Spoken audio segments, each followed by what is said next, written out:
ఆర్భాటంగా ఈ ఈవెంట్స్ చేయాలని ఈరోజు సంకల్పం ఉండే.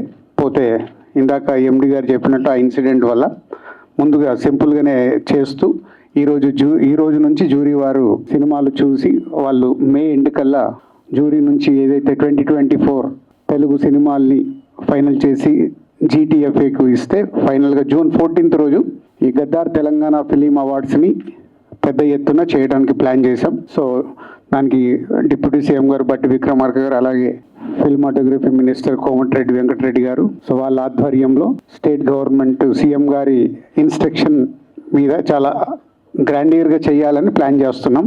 సో దానికి ఈరోజు మొదటి రోజు. సో మీ అందరికీ వెల్కమ్.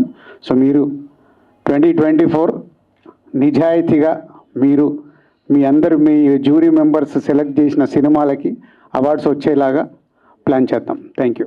ప్రపంచ శాంతి దూతగా 88 సంవత్సరం, దాదాపు అంటే 70 సంవత్సరాలు శాంతి కొరకు, ప్రజల కొరకు, ప్రభువు సేవ కోసం చేసిన వ్యక్తి ఈ లోకాన్ని వెళ్ళిపెట్టడం జరిగింది. దాని మూలంగా ఈ ప్రోగ్రాం కూడా కట్టార్ట్ చేస్తూ మళ్ళీ గౌరవ డిప్యూటీ సీఎం గారి ఆదేశాల మేరకు గౌరవ ముఖ్యమంత్రి గారు కోరిన విధంగా 14 జూన్ రోజు పెద్ద ఎత్తున హైటెక్స్లో దాన్ని నిర్వహించామని జ్యూరీ చైర్పర్సన్ గారికి, మిగతా మెంబర్స్ని కూడా కళాత్మకమైన సినిమాలని, అందులో ఈ సమాజానికి పనికొచ్చే సినిమాలను కూడా మీరు గుర్తించి మీ కార్యక్రమాన్ని వితౌట్ పొలిటికల్ ఎంటర్ప్రైజ్ ఉంటుంది, మీరు సజావుగా చేయండి. 2011 తర్వాత మొట్టమొదటిసారి తెలంగాణ రాష్ట్రంలో ఈ అవార్డు కార్యక్రమం గద్దర్ గారి పేరు మీద ఏర్పాటు చేసుకోవడం చాలా సంతోషకరం. గద్దర్ అంటే ఒక మామూలు వ్యక్తి కాదు, ఆయన ఒక శక్తి. అట్టడుగు ప్రజల నుంచి తెలంగాణ ఉద్యమం వరకు పేద ప్రజల కోసం పోరాటం చేసిన వ్యక్తి కాబట్టి ఎవరైనా విమర్శలు చిన్నవి వచ్చినా వారి పేరు మీద నెలకొల్పాలని ఒక నిర్ణయం తీసుకున్నాం మేము. అందుకనే గౌరవ డిప్యూటీ సీఎం గారు ప్రత్యేకసార్లు ఎన్నో మీటింగ్ పెట్టి ఈ కార్యక్రమాన్ని ముందుకు తీసుకుపోతున్నాం.